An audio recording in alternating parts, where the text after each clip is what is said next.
아멘. 할렐루야. 하나님은 살아서 역사하신 하나님이에요. 살아서 역사하신 하나님이 우리를 너무너무 사랑하십니다. 얼마나 사랑하냐면 하나뿐인 자기 아들을 십자가에 죽이시면서까지 우리를 사랑하셔요. 오늘도 그 사랑의 하나님께서 저와 여러분에게 큰 은혜를 베풀어 주십니다. 우리 옆 사람에게 사랑하고 축복합니다. 사랑하고 축복합니다.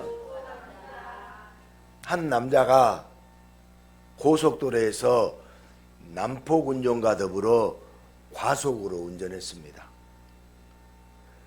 이윽고 150km를 넘었을 때 경찰차가 사이렌을 울리면서 따라왔습니다. 그런데 경찰차를 본 남자가 더 빠르게 속도를 냈습니다. 그러나 170km, 200km를 밟아도 경찰차가 끈질기게 따라오자 남자는 결국 차를 멈추었습니다. 경찰관이 다가와서 물었습니다. 왜 그렇게 도망을 갔습니까? 그러자 그 남자가 한숨을 쉬며 말하길, 제 아내가 경찰하고 바람이 나서 도망갔습니다. 그게 당신이 검문에 불응하고 도망친 것과 무슨 상관이 있는데요? 죄송합니다. 전 그 경찰관이 제 아내를 돌려주려고 따라오는 줄 알았습니다. 웃어야 하는 건지 울어야 하는 건지, 싫다고 도망간 사람도 오히려 좋아하는 사람도 안타깝게는 매 한 가지입니다.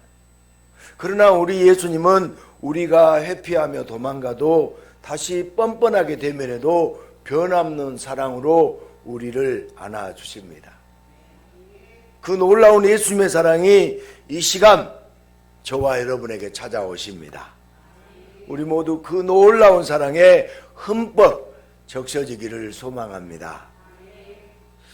고속도로를 운전하다 보면 이유 없이 막힐 때가 있잖아요. 그것을 유령정체 이렇게 말하는데요. 갑자기 불어난 통행량이나 교통사고나 도로공사, 병목현상 외에 도로정체가 일어난 이유가 바로 유령정체예요. 이유 없이 정체가 되는 것이에요. 유령정체는 급감속이나 잦은 차선 변경 때문에 앞 차량이 속도를 줄이면 뒷 차량은 그보다 더 속도를 줄이고 그 뒤 차량은 또 더 속도를 줄이고 이렇게 연차적으로 영향을 끼치면서 전체적으로 교통정체가 나타나는 현상을 유령정체라고 말합니다. 한마디로 배려와 양보 없는 이기적인 운전이 원인입니다. 그런데 가만히 보면 나만 회피하려는 새치기나 얌체 운전에는 손가락질을 하지만 인생의 안목에서 미리 살피고 예측해서 이득이 없는 길은 멋지게 회피하는 자에게는 찬사를 보냅니다. 일단 소나기는 피하라는 속담이 있잖아요. 사람들은 뻔히 보이는 불이익을 재빨리 피하는 것이 현명하다고 생각합니다. 물론 공공질서를 해치는 새치기는 비난하지만 새치기 또한 당장의 불이익을 회피하려고 하는 것 아닌가요? 누구나 싫은 것은 짜증나서 피하고 싶습니다. 좋은 것은 감사하며 맞아들이고 싶습니다. 그런데 문제는 항상 좋을 수가 없습니다. 또한 모두가 좋은 것을 욕심내기 때문에 충돌이 일어날 수밖에 없는 것이 인간 사회의 한계입니다. 너도 나도 더 좋은 것을 맞이하기 위해 불꽃 튀기는 경쟁을 매일매일 경험해야 됩니다. 그리고 자기가 생각하는 좋은 것을 맞이하게 되면 기쁘게 환호하지만 자기가 안 좋게 생각하는 것을 맞이하게 되면 한숨과 함께 축 늘어진 어깨로 살아갑니다. 이상하게도 안 좋은 일들만 연거푸 닥쳐오는 인생, 회피하고 싶은 마음이 가득합니다. 오늘 성경에서도 회피 본능의 인물이 나옵니다. 선지자 요나에게 니느웨라는 대도시에 가서 하나님의 말씀을 외치라는 하나님의 명령이 임합니다. 그런데 니느웨는 이스라엘을 멸망시킨 아수르의 수도예요. 우리나라 사람들이 일본을 싫어하는 그런 감정이 아수르 니느웨를 향하여 유대인들과 요나에게도 있어요. 그래서 요나는 하나님의 명령을 피하여 다시스행 배를 타고 도망을 시도합니다. 하지만 하나님의 눈은 결코 피할 수가 없었습니다. 요나가 탄 다시스행 선박은 엄청난 폭풍을 만나 파선 위기에 봉착하게 됩니다. 그런데 왜 하나님은 하기 싫은 일을 억지로 시켜놓으시고는 그것을 빌미로 심판하려고 하시는 걸까요? 하기 싫은 일을 억지로 맡은 것도 아주 곤혹스러운데 거기에 고난까지 겹친다면 당하는 입장에서는 얼마나 억울하겠습니까? 지금 요나는 이렇게 되리라는 것을 알고 다시스로 도망쳤어요. 배가 풍랑을 만났어도 억지로 배 밑바닥에서 잠을 청했을지 모릅니다. 흔들리는 배 안에서 깊은 잠에 들려고 애쓰는 요나의 모습은 무딘 것이 아니라 모든 것을 피하고 싶은, 회피하고 싶은 측은함이라는 것이 오히려 맞는 것 같습니다. 그러나 하나님은 너무나 집요하십니다. 계속되는 폭풍에 배가 더 이상 버틸 수 없어서 배 안의 사람들은 배를 가볍게 하려고 물건도 버려보고 각자의 신에게 기도도 해봅니다. 이런 상황에서 선장이 잠을 자는 요나를 발견하고는 그의 무심함에 어이없어하며 너도 너의 하나님께 기도하라고 다그치며 이야기합니다. 여전히 상황이 호전되지 않자 사람들은 제비라도 뽑아 원흉을 밝혀내 보자고 하는데 바로 그 제비 뽑기에 누가 뽑혀요? 요나가 뽑힙니다. 이제 요나는 자신이 처한 상황을 모두에게 말합니다. 이 배가 폭풍을 만난 것이 자기 때문이라고 하면서 자기를 바다에 던지라고 해요. 그런데 사람 하나를 바다에 던진다고 폭풍이 가라앉을 수 있나요? 인당수의 심청이도 미신에 의한 희생일 뿐이었습니다. 혹시 요나는 하기 싫은 일을 억지로 맡기고 폭풍과 같은 고난으로 못살게 구는 하나님 때문에 회피한다고 발버둥을 쳐도 도망갈 수 없는 자신의 암담한 인생에서 차라리 죽어서라도 벗어나고 싶었던 것은 아닐까요? 심술궂은 신과 희생당하는 인간, 참으로 안타까운 이야기인 것 같습니다. 인간은 신의 심술을 피해 다녀야 하는 존재로 창조되었을까요? 처음 인간은 전혀 그렇지 않았습니다. 천지의 창조주신 하나님께서 인간을 창조하셨지만 인간은 단지 조물주의 장난감이 아니라 하나님과 교제 대상이었습니다. 처음 인간은 하나님을 피하지 않았습니다. 늘 하나님과 기쁘게 대면하며 아름다운 교제를 나누었어요. 하나님의 명령도 듣고 하나님께 부탁도 하고 하나님과 함께 일하고 모든 것을 하나님과 함께 했습니다. 그러나 인간은 자신의 모든 것을 다 하신 하나님께 부담을 느끼기 시작했어요. 여러분, 신앙생활 하면서 신앙생활이 부담으로 다가올 때 있습니까? 사람이 하나님께 부담을 느끼기 시작했어요. 하나님의 시선에 자신이 유리집에 있는 것 같이 생각되었어요. 모든 것을 간섭받는다고 생각했습니다. 인간은 점점 하나님으로부터 회피하고자 하는 마음이 조금씩 자리 잡았습니다. 그리고 완전히 숨고 회피하고 싶어서 하나님으로부터 숨을 방법으로 선악과에 손을 대게 이르는 거예요. 하나님과 직면하기를 불편해하면서 타락의 길을 선택한 인간은 선악과를 먹은 이후 숨은 인생으로 전락해버렸어요. 신의 눈치를 보는 인생, 언제나 어딘가 모르게 떳떳하지 못한 인생이 이제 인간은 새치기를 하듯 당장 모면할 생각만 하지만 오히려 더 꼬여버린 인생, 정체된 인생, 회피의 인생을 살아갑니다. 여러분, 하나님을 피하면요 모든 것이 정체되고 회피되고요 여러분 꼬여버려 인생이에요. 이거 영적인 법칙이에요. 옆 사람에게 하나님을 피하면 인생이 꼬입니다. 여러분 절대 이건 꼭 기억해야 돼요. 정말 하나님은 요나에게 심술을 부리시며 끝내 죽이려고 하시는 걸까요? 아니에요. 하나님은 요나를 죽이려 오신 것이 아니라 하나님은 요나를 찾으러 오셨습니다. 요나는 하나님의 역사를 똑바로 직시하지 못하고 제 멋대로 해석에 자신의 생각을 던져놓고는 불평만 가득 쌓여서 하나님의 손길을 회피하려고만 했습니다. 그런 요나에게 하나님은 폭풍 가운데 찾아오셨어요. 위험천만한 곳으로 가겠다고 떼쓰는 아이를 절대 놓아두지 않는 아버지의 손길처럼 가장 위험한 것, 즉 하나님에게서 멀어지는 위험을 향해 떼쓰는 요나를 절대 하나님은 놓지 않으세요. 요나를 찾아오신 하나님은 여전히 눈을 피하는 요나에게 폭풍만 보는 것이 아니라 그 한가운데서 하나님의 손길을 보도록 역사하십니다. 자꾸 회피하려는 요나를 배 밑에서 불러내시고 제비까지 뽑히게 하셔서 누가 찾아왔는지를 정확하게 알게 하세요.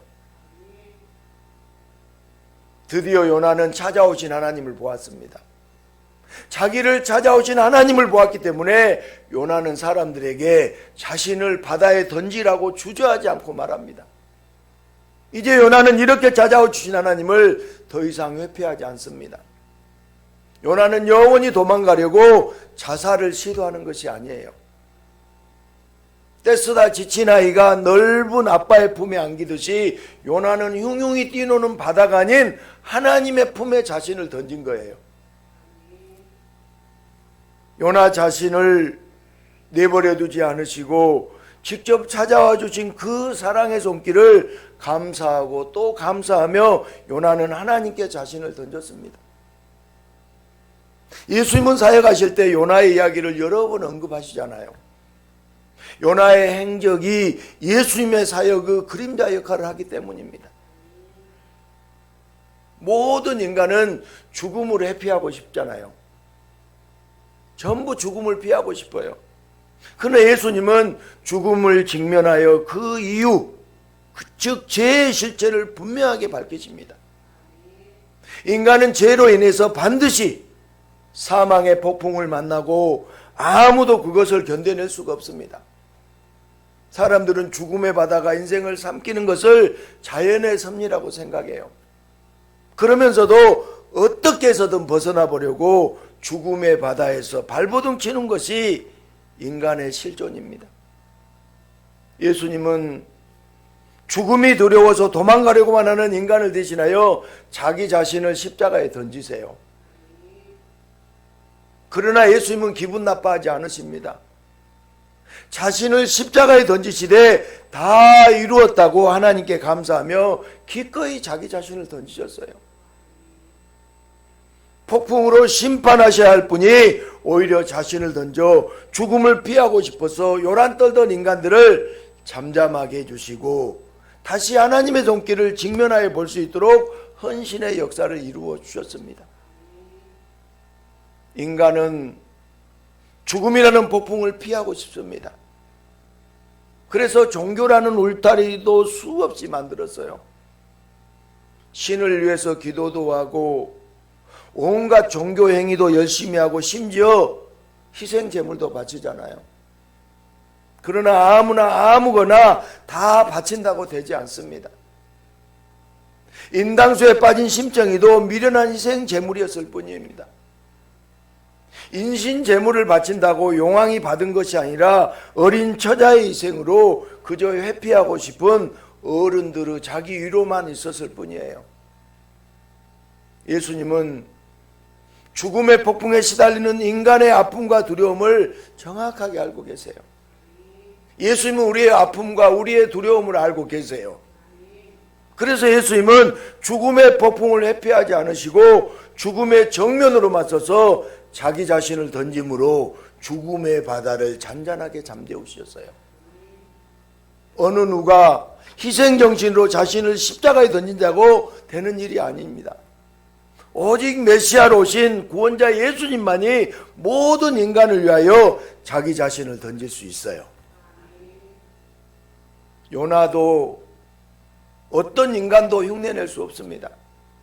창조자이신 분이 구원자로 자신을 던질 때 그 예수님의 신성으로만 도망만 다니던 인간이 다시 하나님을 직면할 수 있는 생명의 역사가 일어납니다. 예수님은 모든 인간을 위해서 모진 십자가에 자신을 던지려고 하시지만 미련한 인간들은 예수님이 누구신지 전혀 알지 못했습니다. 너희를 위하여 요나처럼 예수님 자신을 던진다고, 자신의 목숨을 던진다고 사람들에게 말씀하지만 당시 종교 지도자들과 유다 백성들은 예수님이 자결하라고 한다고 심하게 오해했어요. 예수님의 상황이 안 좋게 흘러가니까 자살이라는 극단적인 방법으로 모든 상황을 회피하려고 한다면서 예수님을 비겁자로 몰아갔어요. 여러분, 예수님의 십자가의 죽음이 자살이에요? 죽음 앞에 벌벌 떨며 회피하려고만 하는 모든 인간에게 하나님을 직면할 수 있는 길을 열어주려고 하지만 오히려 인간들은 예수님을 회피해요. 지금까지도 무지한 인간들은 예수님의 복된 소식, 생명의 말씀을 안타깝게도 회피하고만 있습니다. 죽음의 폭풍도 도망하기 바쁘고 예수님의 복음도 회피하는 미련한 인간들이지만 그럼에도 예수님은 인간들을 위하여 기꺼이 자신을 던지세요. 누가복음 12장 49절 50절 말씀 보겠습니다. 같이 읽습니다. 내가 불을 땅에 던지러 왔노니 이 불이 이미 붙었으면 내가 무엇을 원하리요? 나의 답답함이 어떠하겠느냐. 아멘. 예수님은 불을 던지러 왔다고 하시고 또한 세례를 말씀하세요. 조금 뜬금없이 말씀하신 것 같지만 예수님 자신이 행하신 놀라운 사역을 비유로 말씀하고 계신 거예요. 불. 성경에 나오는 대표적인 불은 엘리야의 불과 솔로몬의 불입니다. 우리 열왕기상 18장 38절부터 39절 같이 읽습니다. 이에 여호와의 불이 내려서 번제물과 나무와 돌과 흙을 태우고 또 도랑에 물을 핥은지라 모든 백성이 보고 엎드려 말하되 여호와 그는 하나님이시로다. 여호와 그는 하나님이시로다 하니 불이 내려와서 모든 걸 핥아버렸어요. 모든 걸 태워버렸어요. 또 역대하 7장 1절도 한번 읽어보겠습니다. 같이 읽습니다.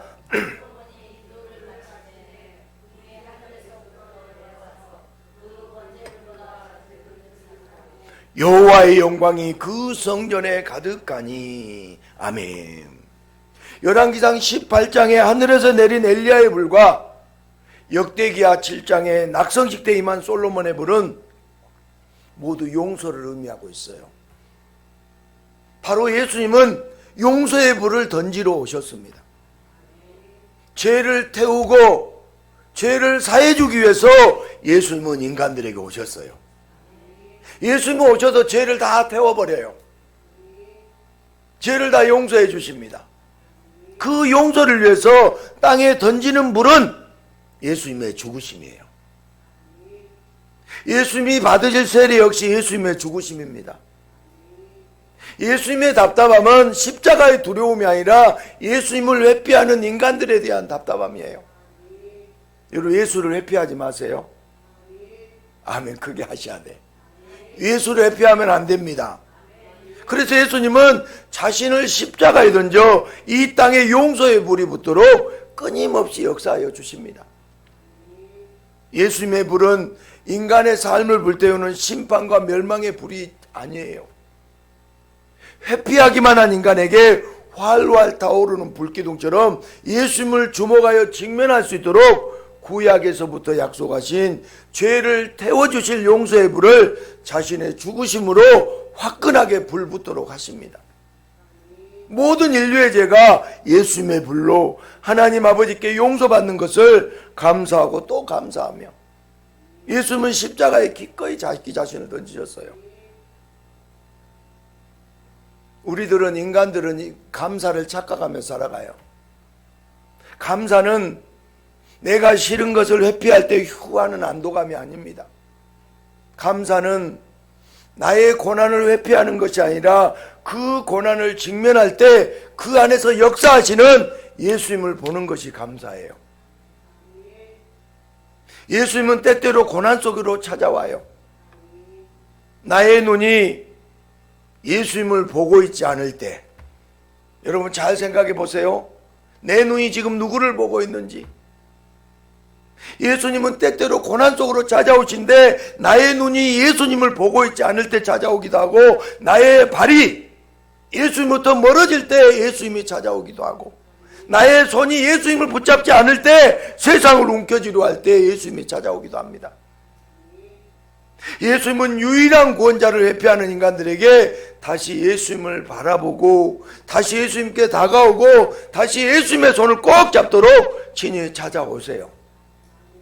가장 큰 것을 보고 가장 좋은 걸 잡도록 바로 예수님을 다시 직면하여 보도록 여러 사건들, 여러 상황과 환경들 속에서 찾아와서 역사하여 주십니다. 예수님이 찾아오심을 정확하게 보고하는 것, 그것이 감사예요. 그래서 우리는 범사에 감사할 수 있잖아요. 풍랑이 와도 감사, 평온이 와도 감사. 아멘. 그 예수님의 품에 나를 던질 때 감사는 넘치도록 회복됩니다. 그러나 고난 속에서 내밀고 계시는 예수님의 손길을 제대로 볼 수도 없고 도망치려고만 한다면 고난의 폭풍 속에서 불평만 하다가 감사를 영원히 잃어버리는 도망자의 삶으로 끝나버려요. 때로는 풍랑으로 고난으로 흔들며 보지 못하는 것을 직면하게 하시고 나를 품에 안아주시려 팔을 벌려 기다리시는 예수님께 덥석 안길 때 내 인생의 진정한 감사가, 내 인생의 가장 큰 감사가 세상을 수놓게 됩니다. 하나님 아버지는 하나님이 싫다고 도망하며 회피한 인간에게 애써 다시 찾아가요. 인간은 무시당했으면 나도 무시함으로 대응하며 회피하고 말 텐데, 똥이 무서워서 피하는 것이 아니라 더러워서 피할 법도 한데, 하나님 아버지는 인간을 더럽다고 피하지 않으시고 인류를 위해서 독생자 예수님을 보내주십니다. 죽음의 풍랑에 죄인 대신 던지신 구원자 예수님을 통해서 인간들이 하나님을 피하지 않고 다시 하나님을 대면하며 그 놀라운 섭리를 정확히 보고 한량없는 사랑의 품에 온전히 안기도록 역사해 주십니다. 인간은 가장 소중한 것을 던지지 못하고 더러운 것은 품에 안지 않지만 하나님 아버지는 독생자 예수님을 십자가에 던지시고 더러운 인간을 품에 안아주셨어요. 이것이 바로 감사할 수밖에 없는 하나님 아버지의 사랑과 은혜입니다. 오늘 성경에서 회피의 달인 도망자 요나는 엄청난 폭풍을 만난 배하는 사람들에게 바다에 자신을 던지라고 하잖아요. 하기 싫은 일을 억지로 시키다가 말 안 듣는다고 폭풍의 고난까지 마구 휘두르는 심술쟁이 하나님으로부터 죽어서라도 벗어나고 싶어서 요나가 발아가는 것이겠습니까? 친히 요나를 찾아오신 하나님은 죽이려고 하신 것이 아니라 요나를 살리려고 하신 거예요. 육체도 살리고 영혼도 살리려고 하나님은 요나를 친히 찾아오셨습니다. 더 이상 요나는 폭풍 바다 속에서 도망하고 회피하지 않았습니다. 요나는 친히 찾아오신 하나님의 손길을 정확하게 보았습니다. 자신의 육체도 자신의 영혼도 살려주기 위해서 찾아오신 하나님께 감사의 고백을 하면서 요나는 하나님 품으로 자기 자신을 던졌습니다. 아멘. 하나님은 사랑의 품에 요나를 포근하게 안아주셨어요. 그리고 바다가 어떻게 됐나요? 잔잔해졌습니다. 이제 모든 무리가 단순히 폭풍의 바다가 아니라 그 안에 찾아오신 하나님을 정확하게 보게 되었습니다. 사랑하는 자를 친히 찾아오시고 그를 안아주신 하나님을, 그리고 찾아오신 하나님께 감사하며 자신을 던지는 요나를 보았어요. 16절에 보면 모든 이들이 두려움 가운데서 무엇을 소원했겠습니까?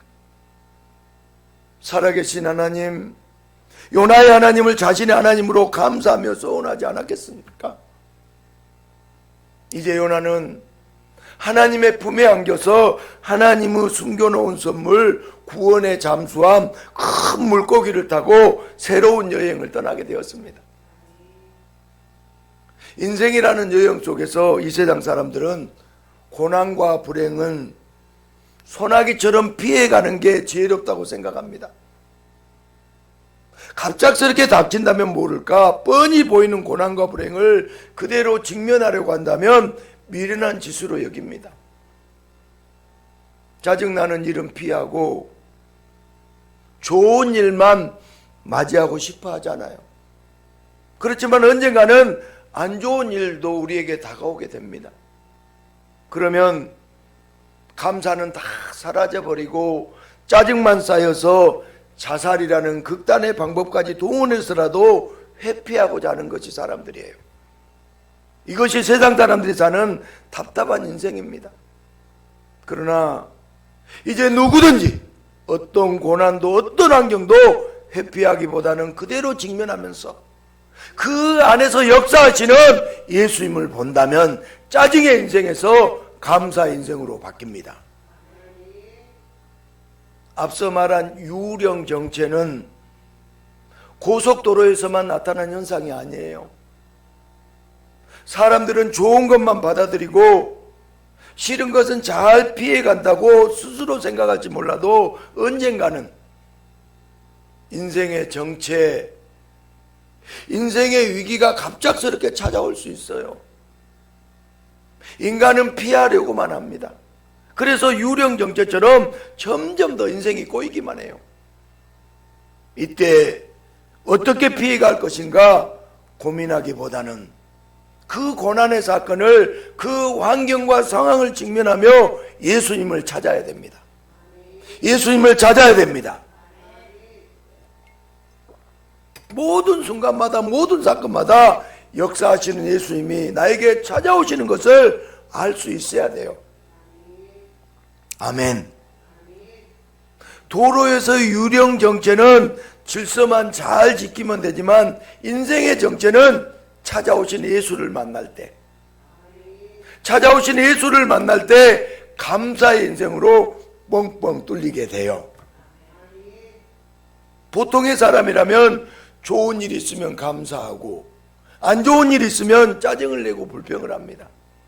그러나 우리 예수를 믿는 성도는 안 좋은 일을 만나도 고난이 와도 감사하며 살아갑니다. 왜냐하면 성도는 어느 순간이든 예수님이 찾아오셔서 손을 내밀어 주신다는 것을 알기 때문입니다. 성도는 인생의 어떤 고난도 회피하려 들지 않습니다. 있는 그대로 직면하면서 그 안에서 역사하시는 예수님께로 달려가야 돼요. 저와 여러분은 감사의 사람입니다. 그래서 우리는 감사의 이유가 되신 예수님께 자기 자신을 던져야 돼요. 자신을 내어 맡겨야 됩니다. 예수님은 성도들에게 감사가 넘치도록 자신을 십자가에 던지셨잖아요. 그런데 신앙생활을 하는 이유가 큰 나를 회피하기 위해서라며 미련하게 고행을 하는 것은 성도의 자세가 아닙니다. 성도에게는 모든 삶의 시간이 기쁨의 축제요 감사의 기간입니다. 모든 인생의 순간마다 회피를 먼저 생각하기보다 모든 걸 직면하여 그 안에서 역사하시는 예수님께 달려가면서 감사의 삶을 사는 자가 바로 예수님의 성도입니다. 사랑하는 여러분, 만약 여러분이 잘 나가는 사업을 운영하고 있는데 갑작스러운 재난 때문에 폭삭 망하게 되었다면 어떤 생각이 들 것 같아요? 대개의 경우 걱정과 근심, 짜증과 원망이 가득 쌓일 것입니다. 그러나 우리는 조금 다른 시각을 가져야 됩니다. 제가 아는 목사님 교회 성도의 얘기인데요. 경기도 광주에서 직원을 10여 명 두고 식품 향료 사업을 했는데 주변에 질투를 살 만큼 사업이 무지무지 번창했답니다. 하루가 멀다고 사업관계상 만나는 이들과 여자 접대부들의 시중을 받은 룸사롱에서 만남을 가졌고, 교회에 가자는 아내와 주변의 전도에는 비웃음과 모멸감 주기로 맞대응했다고 합니다. 그러던 중 IMF라는 세계적 재난을 만났고, 연대보증으로 사업장뿐만 아니라 투자한 집, 땅, 살던 집까지 모두 사라지게 되었답니다. 순식간에 수십억 이상이 사라지고 수억 대의 빚까지 짊어졌어요. 그렇게 술로 세월을 보냈답니다. 아내와 친구의 강요로 교회를 가게 되었고, 그때 예수님을 만났어요. 지금은 모든 빚을 정산하고 다시 사업을 일으켜서 감사의 표와 함께 재기의 기지개를 펴고 있답니다. 예수님은 당신이 사랑하는 자를 죽게 내버려 두지 않습니다. 예수님은 우리를 내버려 두지 않아요. 세상으로 가는 배를 향하여 고난의 폭풍으로 찾아오시고 내 아들 내놓으라고, 내 사랑하는 자를 내놓으라고 역사하신 분이에요. 앞서 말씀드린 집사님은 실패의 자락에서 현실을 회피하지 않고 자신을 찾아오시고 그 가운데 역사하시는 예수님을 직면했어요. 그리고 예수님께 자기 인생을 던졌습니다. 우리 여기 모두가 예수님께 자기 자신을 던져야 돼요. 아멘. 지금 그 집사님의 고백은 그때 망하지 않았더라면, 예수님께서 찾아오지 않았더라면 어쩔 뻔했느냐고 웃으며 간증한다고 합니다. 망한 거의 복이었어요. 실패의 폭풍이 예수를 만나는 계기가 된 겁니다. 이제 자신에게는 감사한 일만 남았다고 고백하며 살아갑니다. 살다 보면 알 수 없는 인생의 정체가, 막막하기만 한 인생의 고난이 우리의 앞을 가로막을 때가 있습니다. 그러나 울며 도망하거나 근심하며 걱정할 필요가 없습니다. 우리를 사랑하시기에 언제나 우리를 찾아오시는 예수님을 똑바로 보아야 돼요. 예수님을 똑바로 보아야 됩니다. 우리 예수님은요, 우리가 행복하기를 원하세요. 예수님은 우리가 행복하기를 원하십니다. 그러나 우리가 행복에서 점점 멀어져서 불행을 향해 불나방처럼 날아갈 때 예수님은 우리에게 찾아오셔서 다른 곳을 향한 우리의 눈을, 다른 곳을 향해 걷는 우리의 발을, 다른 것을 지려는 우리의 손을 되돌리시기 위해 여러 사건과 여러 환경으로 역사하세요. 우리에게 고난이 올 때, 안 좋은 상황이 닥칠 때 오히려 감사할 수 있는 것은 그 가운데서 우리를 찾아오신 예수님 때문입니다. 사랑하는 여러분, 인생의 폭풍이 들이닥친다면 예수님이 우리의 영혼을 두드리고 계신다는 것을 똑바로 바라보십시다. 여러분 지금 폭풍 가운데 있나요? 예수님이 지금 문을 두드리고 계신다는 것이에요. 그러면 우리의 삶은 언제나 감사로 가득할 수 있습니다. 문 두드리는 예수님이라는 성화를 다들 알고 있잖아요. 우리의 죄성으로 바깥쪽으로는 문고리가 없어요. 그래도 예수님은 우리를 포기하지 않으시고 때로는 문을 두드리고 때로는 큰 소리로 부르시고 때로는 초인종으로 누르세요. 어떤 사건이든 어떤 고난이든 어떤 환경이든 나를 찾아오신 예수님을 발견해야 됩니다. 지금도 예수님은 우리의 삶을 매일매일 감사의 축제로 바꾸어 주세요. 사랑하는 여러분, 이제 우리는 고난이 비껴가게 해달라고, 안 좋은 것을 피하게 해달라고 기도하지 말고 우리의 기도가 변해야 돼요. 어떤 고난이 오든 어떤 상황이 닥치든 도망가는 기도가 아닌 그 안에서 역사하시는, 그 안에서 찾아오신 예수님을 똑바로 보게 해달라고 기도해야 돼요. 비껴가기를, 회피하기를 구하는 기도는 아주 미련한 기도입니다. 아무리 힘든 고난이라도 그것을 통해서 찾아오시는 예수님을 정확히 볼 수 있다면 우리의 기도는 감사의 기도로 가득하게 됩니다. 우리는 먼저 예수님이 찾아오신 이유를 깨달아야 됩니다. 지금 이 시간에도 예수님이 우리를 찾아오셨어요. 예수님이 찾아오신 이유를 깨달아야 돼요. 나의 눈이 예수님에게서 돌아갔는지, 나의 발이 예수님에게서 멀어졌는지, 나의 손이 예수님 대신 다른 것을 움켜쥐었는지, 그것을 직면하고 회개하는 기도가 가장 중요한 기도예요. 여러분의 눈이 지금 어디에 고정되어 있습니까? 여러분의 발길이 지금 어디를 향하고 가고 있습니까? 여러분이 지금 무엇을 움켜쥐고 있나요? 여러분, 그걸 직면하고 회개하는 기도가 되시기를 축복합니다. 회개의 기도는 예수님께 나를 던지는 기도예요. 예수님을 주목하는 기도예요. 예수님께 돌아오는 기도입니다. 회개하는 우리를 예수님은 사랑의 품으로 안아주세요. 그래서 우리의 기도는 회개의 기도로 시작하여 감사의 기도로 마치게 되는 것입니다. 오늘도 예수님은 우리를 찾아오셨습니다. 어떤 사건에서든 원망하고 한탄하기보다 찾아오신 예수님께 감사하며 달려가 그 품에 안기는 우리 모두가 되기를 축복합니다. 이제부터 우리 모두가 미련한 기도를 버리고 내 상황을 직면하는 회개의 기도를 통해서 예수님의 품에서 날마다 감사의 잔치를 누리는 예수님의 성도들이 되시기를 예수님의 이름으로 축복합니다.